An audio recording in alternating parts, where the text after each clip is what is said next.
Hello everyone, Rurikhan here, and today I'm going to be bringing you guys some more Dark Souls 2 discussion. Today's topic is going to be features that I would like to see added to Dark Souls 2. So these are just a whole bunch of features that I've been thinking about, as well as some features that I've gathered from feedback that you guys have posted in the form of comments and whatnot in the previous Dark Souls 2 videos. Unfortunately, this video is being recorded before the posting of the fourth video in this series. There's no particular reason for that apart from the fact that I also don't want to swamp you guys with Dark Souls 2 videos all of a sudden. I got a whole lot of videos that have just been kind of put on hold due to the fact that Dark Souls 2 was released, and those videos I'm slowly getting them out there for you guys. It's just that it's actually getting to a point where some of the videos that I'm currently uploading, today is the 14th of December. Some of the videos that I'm currently uploading are actually like 2 weeks old. So it's just like I want to put out more Dark Souls 2 stuff, but I also don't want to overwhelm people with Dark Souls 2 stuff while completely neglecting all the other series that I am working on. Also, something that I would like to say regarding the previous Dark Souls 2 videos is I realize that some of the stuff that I say in those particular videos, mostly because I am especially passionate about the Dark Souls series, like I've said on multiple videos actually, that Dark Souls is my favorite game of all time. So it's like I'm incredibly passionate about making videos about video games, and considering that Dark Souls 2 is my favorite game of all times, I'm twice as passionate for Dark Souls 2. So, I mean, for Dark Souls, not Dark Souls, whatever, for the Souls saga. Let's just say the Souls saga as a whole. So, the thing is, a lot of the stuff that I say on those videos is probably going to get several people upset because they have different views on it from me.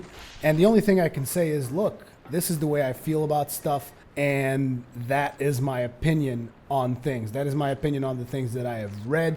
That is my opinion on the things that I have seen. It is my opinion, and my opinion is not going to change because it upsets someone. If someone is upset because of what I said, well, too bad. There's not a whole lot I can really do about that, but just bear in mind that these are opinions and I do not claim them to be a universal truth, okay? So just keep that in mind when you watch the previous videos and stuff like that, because I'm pretty sure that there's going to be a lot of people upset with what I've mentioned in video number 4, which hasn't even come out yet. But I'm pretty sure there's going to be people upset about it, and I'm not apologizing for what I said. Make no mistake, I'm not apologizing for what I said. I meant everything, and it's like, again, it's my opinion, and just because it upsets someone, too bad. Nothing I can do about that.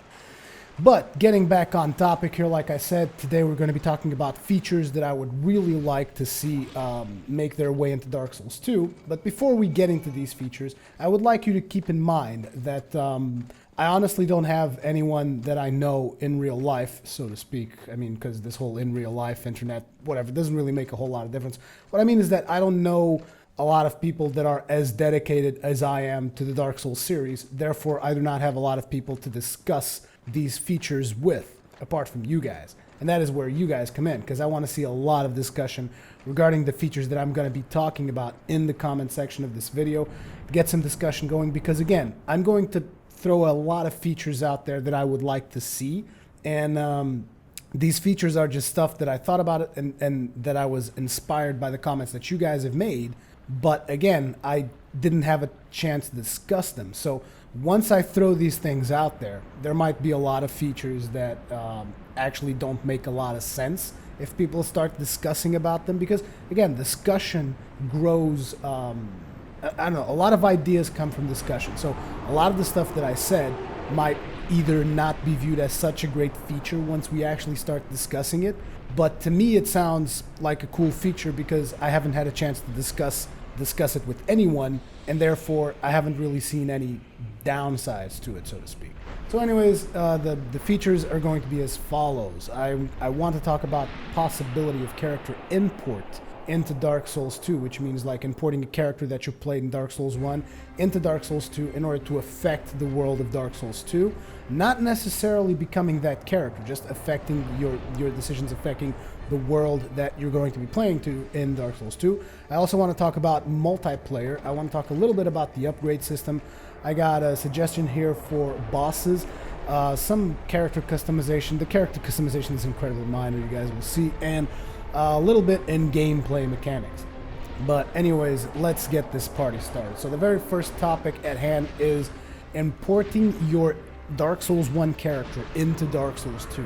Now, I think this would be a really cool idea. Now, just bear with me for a second here.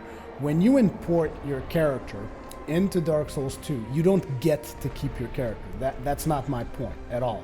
What I want is from that character, I would wish From Software would be able to take, some of the decisions you made, like whether or not you kill Lautrec, whether or not you save Dusk, because saving Dusk is optional. Everything in the DLC is optional. I'm pretty sure all of you are aware of that. Even though most of us go in and do the DLC, it's optional content. You can still just go straight through, kill Gwyn, not even touch the DLC. It's still possible.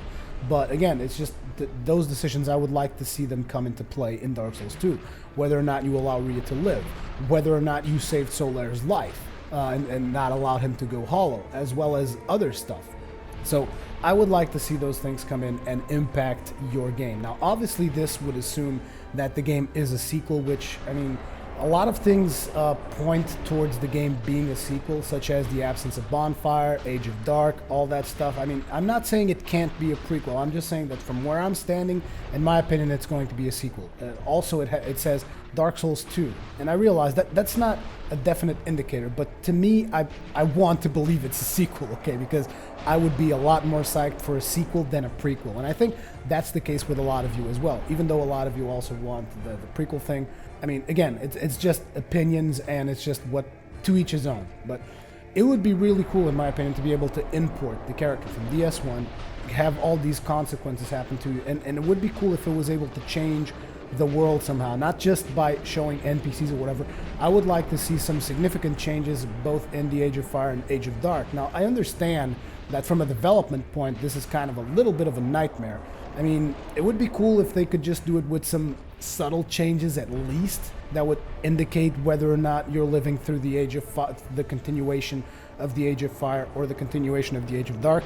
Now, from the trailer, a lot of us have already seen that particular trailer is aiming the world towards the Age of Dark, but who's to say that they don't come up with another trailer and they show the world aiming towards the Age of Fire? You just don't know. There's no way to know if they even have this in their plans. I just think it would be a really, really cool thing. Something else that could have effects on the world from your previous Dark Souls save, Covenant effects. Like, I'm not exactly sure how we could put this into play, but let's say that you were a Sunbro or something like that. Imagine that the Sunbro Covenant becomes more powerful. There's like Sunbro logos spread out through several portions of the world because you were a part of the Sunbro Covenant when you reached the ending of Dark Souls 1. I think that would be really, really cool. Also, something that a lot of people have suggested is if you were able to do this, to import your save game into a Dark Souls 2 game, it would be cool if you did the Dark Lord ending, if your character would be the final boss of the game. Now, I'm not precisely of this opinion because that kind of limits them in terms of who the final boss is, who the main antagonist is, and what the story about him is. So in my opinion, it would be cool if your character was a boss, not necessarily the boss. So it would just be like a cool encounter in the vein of when you encounter Artorias. It's a pretty significant encounter, but it's not necessarily the final encounter of a particular section. As you could see, like, Artorias is not the final boss of the DLC. You have Manus for that. So I think it would be cool if your character was somehow featured in Dark Souls 2 in the form of a boss. Now, if you choose the Dark Age ending, he could perhaps just be your character as he was in a human form, and that's it. That would be the boss fight. He would have your weapon, your shield, all that stuff, and he would have a couple of signature moves or something. I don't know exactly how they could do it. That would be cool. If you did the Link of Fire ending, your character could be hollowed, for instance. It could be just like a hollowed husk, like Gwyn. Like maybe they would damage your armor somehow, or they would give you an armor that looks like Gwyn's armor, and your character would just be like this withering husk, Gwyn style, if you know what I'm talking about. And that would be cool as well, because it's like basically you gave your soul to Link the Fire, and the husk of of your character is all that really remain, and that would be a boss encounter, just like the same way it could be with the Dark Age ending, except that if you did the Length of Fire, your character would be hollowed during that encounter and be more worn down and like husk form, whatever. And if you actually did the Dark Ending, your character would be full human form, ready to kick your ass, that thing. Hell, now that I'm thinking about it, maybe your character could even be like some form of invader, you know, like a Dark Wraith or something. I don't know. That'd be cool. Oh, yeah. Oh, can you guys imagine? Imagine if your character would become kind of like Kirk, constantly invading your world. That would be so awesome. Come on, guys. I think that would be really cool. But again, this would not be necessary if you just wanted to start a new game, not import. I mean, it's pretty easy to do these kinds of things, you know, just like select Age of Fire through some kind of a tutorial before you start the game. You would be able to select what had happened in the world, whether it was the Age of Fire or the Age of Dark. It's perfectly doable without having a save game to go to. That is just one of the features that I thought would be really cool, importing your character from Dark Souls 1, and I think I kind of repeated myself a little bit too much with that. But anyways, let's get on to the next topic. The next topic I wanted to talk about would be multiplayer. So the very first thing, when they talk about that revamped multiplayer system, and I've mentioned this a bunch of times already, but the very first thing I would like to see is proper co-op with friends. Just proper, straight up, be able to summon your friends to your world and just go at it. That's a feature that I would really like to see. Now, obviously, when you're cooperating with your friends, the game is not going to be quite as hard as they intended.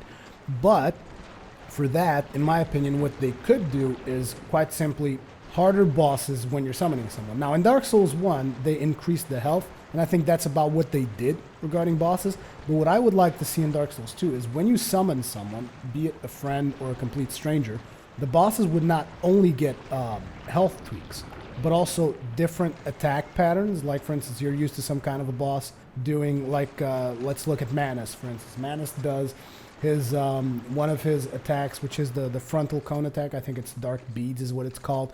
He does his Dark Beads, and usually after Dark Beads, he goes ahead and he taunts you. So that's a pattern. It would be cool if when you're with someone else, the boss's patterns would change. Like, for instance, on the Manus case, it's like, oh, you have a different player? Okay. Then instead of taunting, right after the Dark Beads, he would just instantly start engaging that massive combo that he does, which is a royal pain in the ass. So it's like you don't even have time to attack. You're like thinking, going in, oh, I can just go in here because he's about to taunt, and all of a sudden the boss just whoops your ass. Like, that would be something cool. I would also like to see different attacks, like more powerful attacks. Or not even necessarily more powerful, just different attacks that you're not used to when you go there solo. I think that would be a really, really cool thing to see. Also, something else is when you summon someone into your world, I want not only the bosses to become harder, I want the whole world to become harder. And I realize that this is just like a lot of people at this point are going to be like, what's this guy saying? He wants Dark Souls to be even harder? Come on, man. They're trying to make it more accessible. But here's the thing, which a lot of you don't realize. Dark Souls is not hard once you get the mechanics down. And I've said this a bazillion times. Dark Souls is not hard once you get those mechanics down. It's actually quite easy. So if you get another player in there, it's going to become twice as easy unless you get the monsters to somehow present a more significant challenge. You have to be able to understand that once you introduce proper cooperative play, because if Dark Souls 1 had proper cooperative play, if you were able to summon your friends at will, and don't get me started on the different methods that you can summon people with. I am well aware of all those. Don't bother typing them down there. I'm well aware of all of those methods. I've tried most of them myself. There is no 100% way to ensure that you're going to be there with your friends, okay? But anyways, what I'm saying is once you introduce this proper cooperative system into Dark Souls 2, the game is going to just become significantly easier because you're going to be communicating with your friends through Skype or through some other messaging system, some other system, whatever, Ventrilo, Skype, TeamSpeak, even PlayStation Network, whatever the case. You're going to be basically coordinating your friends through that talk system, and trust me, the game will become ridiculously easier, especially if you have someone in your party that's already experienced from Dark Souls 1. It's going to be a complete cakewalk. So I feel there needs to be some addressment to the difficulty of the world when you actually summon someone. And what could you do? Well, for starters, you could do things like Gravelord Covenant style. Let's say that when you summon someone into your world, there are these dark phantoms that become attracted to your particular world and they start invading it, and you get something like Gravelord Covenant. Like, you will get a couple of those red marked mobs on locations where there's supposed to be only one, there's going to be two, to make things harder, make sure that you guys have to work for the fact that you're playing cooperatively. Because I want to be able to play with my friends, but I don't want the game to be a cakewalk. I want to be able to play with my friends and still be challenged. Also, you could increase the rate of invasions for someone who is already in session with someone else. You know what I mean? I mean, I'm not exactly saying that there needs to be a soap sign specific for friends, but that might be a good thing. But if that happens, you have a higher chance of being invaded by someone else. That would be something that would be cool, in my opinion. But anyways, apart from the whole Gravelord Covenant style things happening in Dark Souls 2 when you're playing with someone else, it would be cool if the mobs would also have maybe a little bit more health, because let's face it, it's not really fair if you got two people who are doing double or more the damage and the mobs still have the same hit points.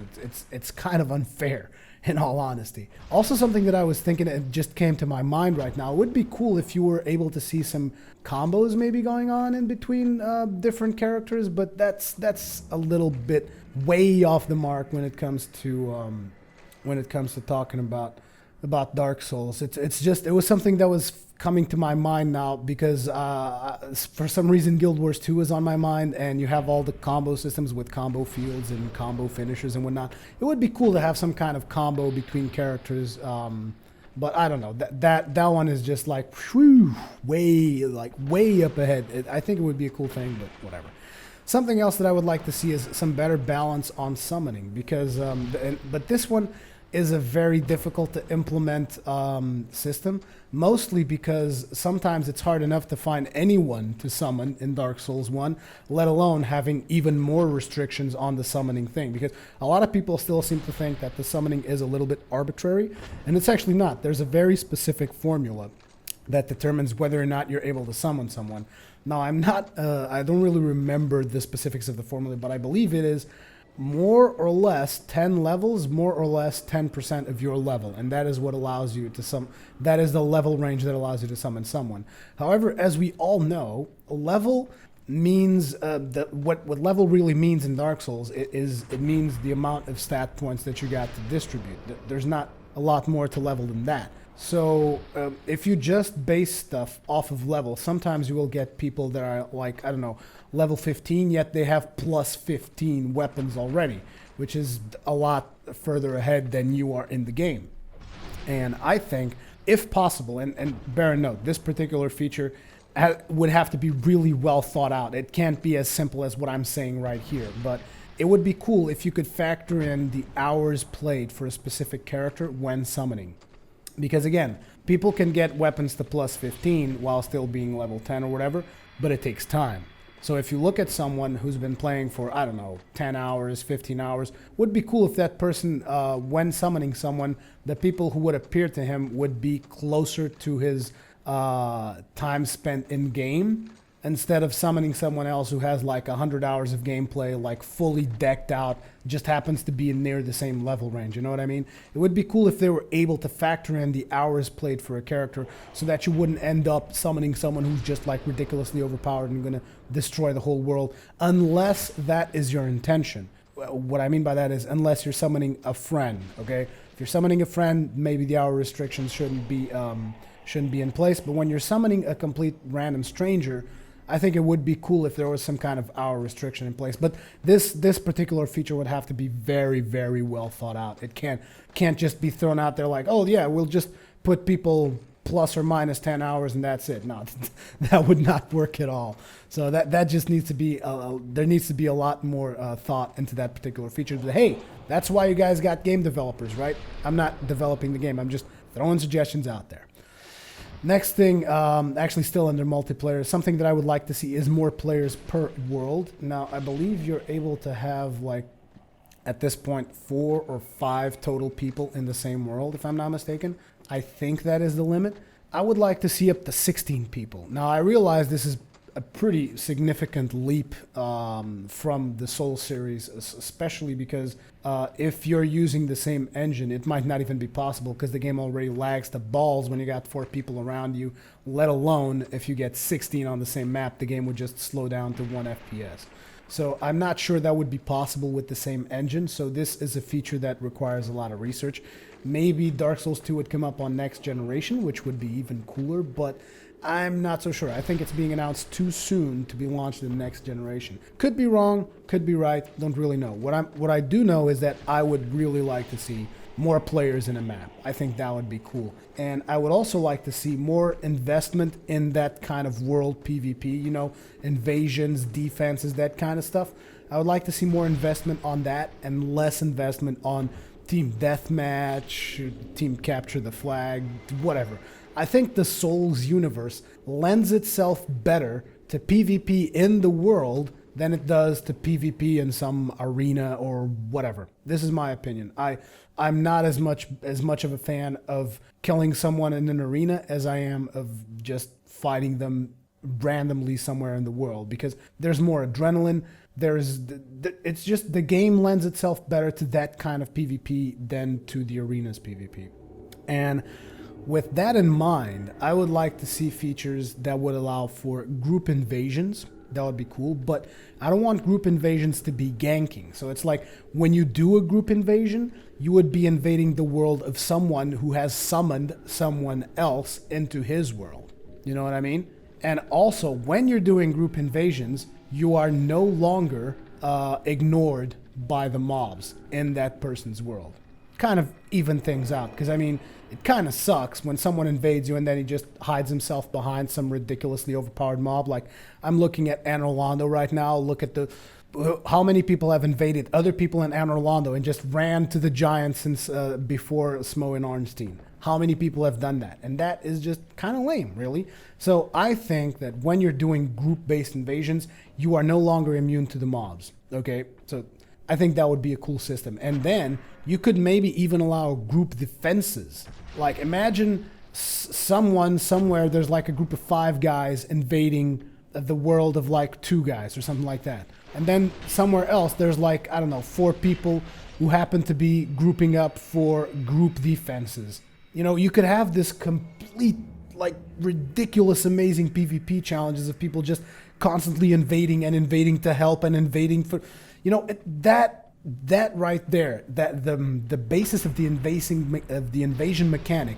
is a lot cooler than a standard deathmatch system. I was not a fan of deathmatch system. Hell, I never went there. I would prefer getting invaded in the town in Ulasil Township. It's a lot cooler because there's a lot more terrain. You know, Dark Souls is not made for arenas, is my opinion. Dark Souls is made for world versus world, for world PvP, you know? PvP in the weirdest locations, like let's go and PvP in Orlando, PvP in friggin' Ulasil. Obviously in Dark Souls we're gonna have different locations. I'm just saying, imagining this feature implemented in Dark Souls 1. I mean, can you guys imagine group invasions together with group defenses? People would come in, try to kill you. Other people would come in, try to defend you. And you could have different types of rewards. And, whoa, mind blown. Those rewards for invasion and defense, those could yield rewards for your upgrades in the upgrade system. Wouldn't that be awesome? That'd be really cool. That kind of stuff actually happens with the Forest Hunter Covenant, whatever you call those. They get sometimes random upgrade materials, I think. So yeah, you know, that style. Now, I really don't want to talk too much about covenants because I believe that the covenants were kind of a hit or miss kind of thing. A lot of covenants were just made completely irrelevant. Like, I'm talking to Way of the White. I'm talking to Princess Guard. I mean, the only real point to be a part of the Princess Guard was to be able to use the AoE heal just in case you needed that for any party or something. I'm even talking about the Sunbro because the only reason people would go there is, again, to use certain miracles. I would like covenants just have strict impacts on multiplayer. But again, Covenant design is not really something that I'm into. I wasn't even really that much into Covenants in Dark Souls 1. I thought they were cool. I thought a lot of the Covenants kind of lacked a sense of purpose and a sense of meaning. So I hope they still kind of keep some form of Covenants, but they revamp it. They just completely rework the way Covenants work so that it's more of a multiplayer interaction thing. Or have some specific single-player Covenants, as ENB suggested, like a Covenant for challenges, that kind of thing. But Covenants are just something that I really haven't covered that much in my list of features here. Anyways, the next thing I wanted to talk about is the upgrade system. Now that we've talked quite a bit about multiplayer, the upgrade system. So something I wanted to see in the upgrade system is I wanted to make sure that the upgrade system is less about farming and more about challenges. Now, some of these challenges could be the whole thing about group invasions, group defenses, but I don't want to make this into a multiplayer, like you have to play the multiplayer to get the maximum enjoyment. No, I mean, maybe there's another way in game to challenge yourself, to go somewhere, do some kind of challenge, and that would grant you an upgrade material. That would be a lot cooler than farming leeches or those sludge things. Because, I mean, let's face it, that's what we did before the DLC. And after the DLC, we would farm on, what's it called, on Ulasil Township, on those dudes with the hands and the bloated heads and whatnot for a large Titanite shards. Or, if you would prefer, you could go and farm, the Darkstalkers and get Titanite chunks, then go to Kingseeker Framped and get those chunks transformed into large Titanite shards. You know what I'm saying? I'm just saying that I don't want people to be concerned with farming. I want people to be concerned about challenging themselves, which is why I'm thinking it would be cool if they would change something in the upgrade system to involve less farming and to make it be more about challenging yourself and then being able to get something from that challenge to upgrade your weapons. Because, like, for instance, not everyone will want to keep Kingseeker Framped around. I mean, if you're a Darkstalker, you're not going to want to you're not going to be able to keep Kingseeker Framped around, because you're going to have to go to Kaith and take the Lord Vessel downstairs, so that then Kaith will allow you to become a Dark Wraith. So for the Dark Wraiths, they would be forced to go and farm at the Sludges, at the Leeches, or at the Ulasil Township place if they want to get large Titanite shards, you know? And also for Dark Wraiths, it makes even less sense because you have to go and kill more Dark Wraiths to get Titanite chunks. Again, I think that the upgrade system needs a little bit of work there. I'm not exactly sure what they could do about it. I just wish it was more about being challenged, less about being farming. If there's something you guys know about me, I friggin' hate farming. I hate grinding. I don't like any of it. Now, I do it. I don't do bottomless box glitching. I don't do any of that bullshit because I hate that stuff even more. So, like, if I want to make a character, I will go and I will farm the items every single time because I respect the game far too much to abuse glitches for any reason. For any reason. Anyways, also on the topic of the upgrade system, something that I would like to see is maybe less upgrades, but more meaningful upgrades, because that would also cut down on the farming. Like, let's say instead of your sword going on the first tier, going all the way up to +5, then from +5 to +10, and then from +10 to +15, you could say, like, okay, on the first tier, you go all the way to +3. On the second tier, you go all the way to +6. On the third tier, you go all the way to +9, and that would be it, you know? It's still less upgrades, but more meaningful upgrades, thus cutting down on the farming. That's something that I would like to see somehow implemented in Dark Souls 2. Again, all the stuff that I'm talking about might not be the best ideas. That's why I want you guys' comments. I want to hear your feedback on the comment section so that I can get some discussion going. You know, that's the main point of this video is, again, I don't have anyone that I can really discuss about this. People would just call me crazy. What you talking about? Friggin' souls and darkness, and we don't want to talk about that. So anyways, again, just your opinions are paramount when it comes to this kind of stuff. Now, the next topic I want to talk about is a little bit on bosses. I would like to see a challenge mode for bosses, and just hear me out. If you guys remember, I played through Shadow of the Colossus, and in Shadow of the Colossus, you had the whole challenge mode thing that you could do, which is you just go all the way up to where you fought a Colossus, then you would press the circle button and the Colossus would be revived, then you would be in challenge mode. But for Dark Souls, we have to change a couple of things because, I mean, For starters, you have the whole New Game Plus system. So it's like, so how does that work? If you go to New Game Plus, you get challenged less, or you get challenged more, depending on you have more upgrades, or the boss is harder because you're in a New Game Plus. And my idea for the challenge mode for bosses, it's just once you go into a challenge mode, you'll have to get somehow, some way, a fixed level. Now that's going to be hard to develop. I can understand it's going to be hard to develop because each player is going to want to have his own set of stats. So maybe you'll have, like, I don't know, a different spec for challenge modes. Oh, actually, that's pretty easy. You could just have a different spec for challenge modes. I just fixed it instantly. See? It's not that hard to develop. You just get dual spec, just like in MMOs. You got a spec for when you're leveling, and you got a spec for when you're doing your challenge mode. But anyways, that would be something that could be done, just having a different spec for it. And you have a limited level for when you go to the challenge modes. Like, let's say challenge modes would limit you to level 60 or something like that. And the boss will have a fixed difficulty. So if you're doing a challenge mode, it doesn't matter if you're doing it in New Game or in New Game plus 100. It's always going to be the same because you're going to be a fixed level. You're going to have a certain amount of gear and whatnot.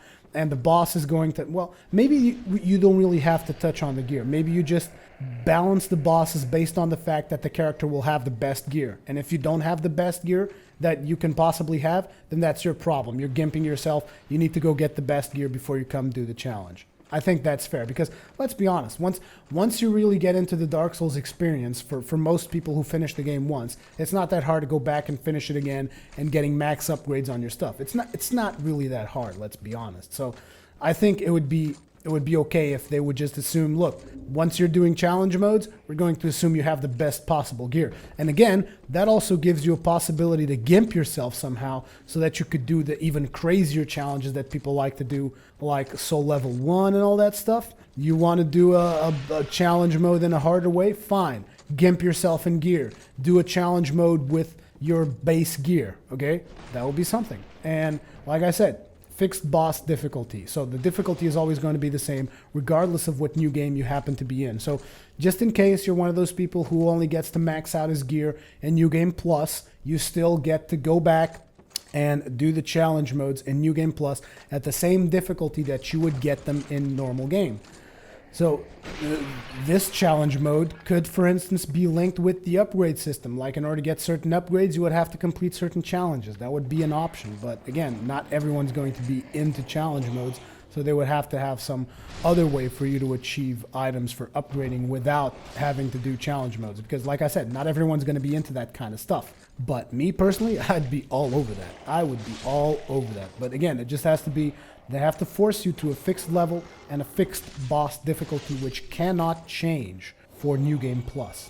Unless you guys have a better idea of how that could work. But that right there, I think would be really cool. Because sometimes you finish a boss and you're unsure if you just got lucky, or you do know that you got lucky and whatever, and you're like, man, I want to test that out again. You could go into a challenge mode, test the boss out as many times as you'd like. It also will help people out if they're like practicing for New Game Plus or whatever, and they feel that there's a particular boss they haven't mastered yet. You can just do that boss over and over and over until you're comfortable with it. Also to help out speedrunners in case they want to study a particular boss for a speed run, whatever. There's just a lot of advantages for having a challenge mode for bosses, in my opinion. So that would be something really cool. Now, something else, this particular section has to do with character customization. It's very, very simplistic, but I would like, number one, I want some friggin' decent facial hair, please. I don't want no spray paint facial hair on my characters anymore. I want a selection of beards, and possibly, this is just an exaggeration, but this was suggested in one of my videos. I don't even remember which video it was, but someone suggested beards with physics. That'd be awesome. But this is just a little bit of an exaggeration. I'd settle for standard beards that look like they're made of paper. Those will work just fine. Just give me a paper beard. I will be one happy man. It would also be cool if you would let me adjust the height of my character so that I could make a dwarf, but that's taking it a little bit too far. Just give us facial hair and we'll settle for that, but decent facial hair, But then again, your head is always going to be covered with a helmet, right? So it doesn't really matter that much. That's where the next thing comes in. I want an option to hide helmet because some of the helmets are, in all honesty, in all honesty, just atrocious. I don't like some of the helmets, and it's actually kind of a standard RPG function these days. You know, a lot of games allow you to hide your helmet so that you can see your character's face at all times if that is something you like, or if for some reason you just happen not to like the headgear your character is using, you can just swap it away. A hide helm option would be cool, I think. Not exactly sure if what you guys think about it. I know that some of you might say, oh, but then you can't identify what helmet the person is wearing. I don't know, maybe there can be some kind of an option on client side so that you can force everyone else's helmets to show. I don't know. There's a lot of options to allow you to be playing a character that looks the way you want it to look, while still not breaking game mechanics like people not being able to identify what armor you're wearing. So those are my two things that I would like to see in character customizations. But seriously, from software, beards, man. Make it happen. Beards. We need proper beards. Whether or not they have physics, I'll leave that up to you. Paper beards will do fine. Just give us some beards, please. Now, the next section and the final section involves a little bit of gameplay mechanics. So the first thing that I would really like to request, and this is a serious request. I'm not joking around about this one. I would like to see dismemberment. I think it would suit the Souls series so nicely. You know, because I mean, we already have some form of dismemberment already. We chop off tails out of monsters, you know? We have a form of dismemberment. I just want to see it taken to another level. I want to be able to chop off someone's arm, and I want them to be able to keep fighting me with a chopped arm. You know, that'd be cool. I want, if I'm doing PvP with someone, I want they to be able to chop my arm. Now, how that works, I don't know. And I know it's kind of unfair, me just saying, look, I want this thing to happen. I don't know how you're going to do it. Just get it done. But that's kind of the only really way I can talk about dismemberment. Maybe it has to do, maybe you guys can do something regarding stamina. Like if someone was careless and wasted all their stamina, then all of a sudden they get dismembered. And in PvE aspects, even mobs could dismember you. And if you get dismembered, but look, I don't want this to be taken to the level of like any little friggin' glancing hit will take away an arm. That can't work like that. It has to be something that happens kind of rarely. It's not something that's going to be happening all the time. Okay, so it has to be something that you've been careless about the way you've used your stamina. Now you lost an arm. Now obviously when you die and respawn, you get your full corpse back. I mean, I don't want people to be maimed for life, but I think it would be cool. I think it would be cool to have some option to dismemberment. But like I said, don't make this like into a never dead game where it's like apparently in that game, every single time something happens to your character, like, oh, my arm popped out of its socket. Oh, there goes my legs. Oh, crap, my ears.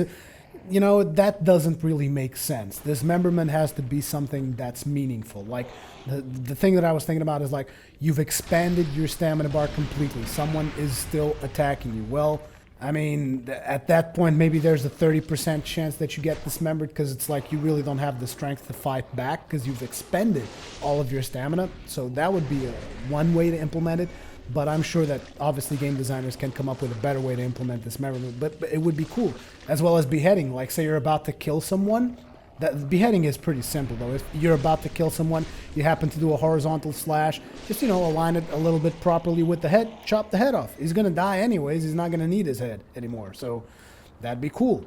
And that's just something I would really, really, really love to see in game. Dismemberment. It would be awesome. Make it happen. So there were a lot of concerns. Obviously, a lot of people wanted to see dual wield, and dual wield seems to have been addressed through the trailer because they've shown some dual wielding in the trailer. So I think they're going to be doing something with dual wielding. The problem with dual wielding in Dark Souls 1, for those who do not know, is that you can dual wield. Okay, you can just put up a sword in each hand and you can dual wield. There, it's done. Dual wielding is already in the game. The problem is, there's no real advantage to dual wielding. As a matter of fact, there's disadvantage because if you're attacking with the sword on your offhand, it actually takes you longer than just doing a normal attack on the other hand. And there's no real benefit to it unless for some reason you're being able to dead angle someone with it. But I don't really think it's going to happen all that often. So that's the reason why people want dual wielding fixed, is because dual wielding is in the game, but it is just not significant. It's like you're purposely gimping yourself when you're dual wielding. So Something else that I would like to see that kind of relates into dual wielding, but not just dual wielding. I'm also want to address two-handing. So two-handing and dual wielding, I would like to see parry with those two things. And you're going to say, oh, it's already possible to parry with dual wielding depending on the weapons that you have. Yes, you are absolutely correct. It is possible. But what I am talking about here is being able to choose whether or not you want to parry or block. And I mean, parry, block, or just attack with your offhand weapon. It would be cool to be able to choose that stuff.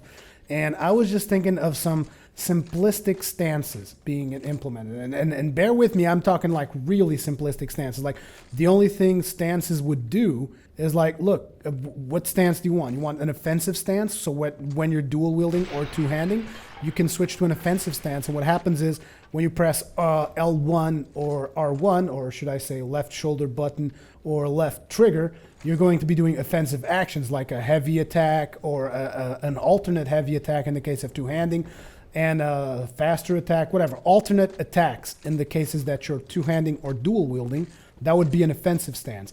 And then you can go into a defensive stance, and all it really does is it switches the left shoulder button or L1 into block, and right shoulder button 2, or what the fuck am I talking about? The right trigger button or R2, the left trigger button or L2 would cause it to parry. So with this simple solution, you could have an offensive stance, defensive stance, and you could do whatever you wanted with the weapon. It's basically just giving you control. What I'm saying is not even that hard to implement, you know, just an alternate stance. It's not really that hard to implement. Trust me when I'm talking about when I'm talking about this. I mean, you're dual wielding, and it's like, look, just switch stance, offensive stance, and offensive stance. I get to have more attacks when I'm dual wielding, and if I go to defensive stance, I get to be able to block and parry. Obviously, not going to be able to block as effectively as if you had a shield, but parrying really doesn't need to be nerfed, because parrying should be as effective as a shield, because when you're parrying, you're effectively, pushing the other guy's weapon away and opening him up for a riposte. So I think that would be really cool, you know, just simplistic stances. I don't want any other types of bonuses like, oh, when you're in offensive stance, you get 10% more chance to do something. No, none of that shit. Stances here is simply a way to allow you to be able to parry or attack whilst two-handing or dual wielding.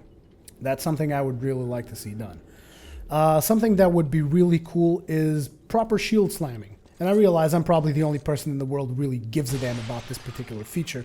But I mean, let's be honest here. When you pick up a large shield, you very rarely will use the shield slam function because it does no damage. It's only really used to break the other guy's guard. And for that, you have a much more efficient way to do that with the kick. So I don't think a lot of people are actually using shield slam to break other people's guards. And I would like to see, like, you know, shield slam being a viable attack. I would like to actually be able to come up to someone, shield slam him in the face as a viable form of actually doing some damage. I'm not saying it needs to be as efficient as a weapon, because obviously weapons should always be more efficient. But I don't know, maybe it could like get a stagger out of him depending on the strength I have or something. I would like to be more shield slamming stuff, but that's kind of a personal thing for me. Something else that I would also like to see gameplay-wise is I want to see some viable hammers. I'm not talking about no maces here. I'm talking about hammers. And you guys, oh, but there's already hammers in the game. Like, look at Smo's hammer. Yes, Smo's hammer is a big-ass hammer, and it doesn't really even look like a hammer. It looks like an extremely ornamented hammer. I'm talking about, you know, those big rock slabs on top of a stick hammer. That's the kind of hammer I want. I want just a big friggin' square slab on top of a stick. That's what I want. A hammer like that. You know, like Thor's hammer. I want a Thor's hammer. That's what I want. I just would like to see some more hammers in the game, because I'm a big fan of hammers as a weapon. And I just see that there's like a zillion swords. You have scimitars, or should I say, you have curved swords, you have Asian swords, have straight swords, have piercing swords, and then you have maces. And you know, you don't really have that much variety of hammers. So hammers I would like to see. Axes, you already have a big variety of axes, so I have no complaints there, because I'm also a big fan of axes, as you guys know. But I would like to see more hammers. Something else that I think might be changed or should be changed or should at least be looked at is balancing magic. Why am I saying this? Because I mean, magic to me is kind of one of those mechanics that it's not very satisfying for me to use magic, simply because, for starters, the animations for magic are not that cool. It's like you lift your little wand catalyst thing and something comes out of it, you know. I think there's a lot cooler animation that they've done with the sunlight spear and stuff like that. That stuff looks a lot cooler because you actually pick up a lightning, throw it. I would like to see more of that kind of stuff as opposed to just someone waving a little wand in the air, Harry Potter style, and something comes out. I want to see some more cooler looking magic. And what I mean by magic balancing is, I think it would be cooler if it was easier to hit people with magic than it currently is. Because, I mean, currently you have some spells which almost always hit, and then you have other spells which you almost never hit. And what tends to happen is with those spells that you almost never hit, when you do hit someone, it's like, boom, blammo, goodbye, see you later. That person just explodes into tiny little bits. And I want the mages to be able to to have a more satisfying experience by being able to hit people more easily, but nerfing their damage a little bit on those really big hitters like the Crystal Soul Spear and now the Dark Beads or whatever it is. I mean, I want them to have a more satisfying experience, because I'm not a mage. I don't really play mage. I don't really care that much about it, apart from the fact where the only really time I care about it is when I just get like bursted down in one hit for some reason by something that sometimes I can't even identify what happened. It's just I'm just going somewhere, boom, explosion, you're dead. And I'm like, what the crap just happened? Oh, magic. So I think there needs to be a little bit of tweaking in magic so that people will maybe enjoy it more, and maybe it's actually a viable form to just play mage and not have to play, you know, the mage that's kind of a hybrid, you know, stabbing people still and whatnot, still having to use melee. I don't know exactly what they can do to improve magic. Like I said, I just wish there was a little bit more balancing in it and was easier to hit people with it, and it had better animations, because like I said, I don't like the animations on magic, and less burst. Also, maybe some tweaking regarding the lag. Since they're revamping the multiplayer service, maybe that's fixed, because a lot of times you have that issue with lag that you will dodge a spell perfectly, like on your screen the spell went completely like in the wrong direction, and you still die because the other guy was actually able to hit you with the spell due to lag. So since they're revamping the multiplayer, maybe this will no longer be a problem. But something else that I would like to address real fast is I would like to get a mechanic in place that would not allow chain backstabbing, be that in PvP or PvE. And I realize that I'm an offender in this case, because sometimes I do chain stab mobs. Like I'll go to the Dark Knight at the start of the game, the first one that you get in the Undead Burg, and I'll just chain backstab. I mean, you know why? Because I can. I would like to see a mechanic in place that would not allow you to just chain backstab stuff, you know? I don't know exactly how that could be done. This one I have no idea how it could be done, but it would be cool if you were not able to just chain backstab stuff, because there's people who abuse it in PvP, which is ridiculous, and there's people who abuse it in PvE, like me, which is also ridiculous. And whether or not it takes skill to backstab someone, to read through the lag, whatever, it doesn't cease to be a bullshit strategy to just chain backstab your way through anything, be it a mob or a person. And I realize I'm not forced into chain backstabbing, but it's one of those min-max things. I mean, the mechanic is there. Why shouldn't I use it? I just go there and I chain backstab the shit out of him. You know, I want like some kind of mechanic in place that either demotivates me to do chain backstabbing. Maybe if I'm doing the second backstab, I don't know, because he was already expecting to get backstabbed again, the damage is highly nerfed or something like that. I don't know. I want reasons not to be able to chain backstab. The other thing is poison stacking. Poison stacking, you know, when you stack poison plus toxic, I think is a little it's not only abusive, it's also kind of dumb. How can you get like both poisoned and toxic, you know? Just make it so, look, when you get toxic, you get poisoned in a more brutal way, and it's basically a higher level of poison, but it's still just poison. It's not two effects. Wow, I thought that wasn't going to take this long to go through this list of topics, but damn, when I start talking about Dark Souls, Jesus Christ. Anyways, thank you very much for watching up to this point. Like I said, I want to see some discussion in the comments about the features that I have mentioned here. I want to know what you guys think about them. I'm looking forward to discussing this stuff with you guys in the comment section. Thank you very much for watching, and I will see you guys in the next one.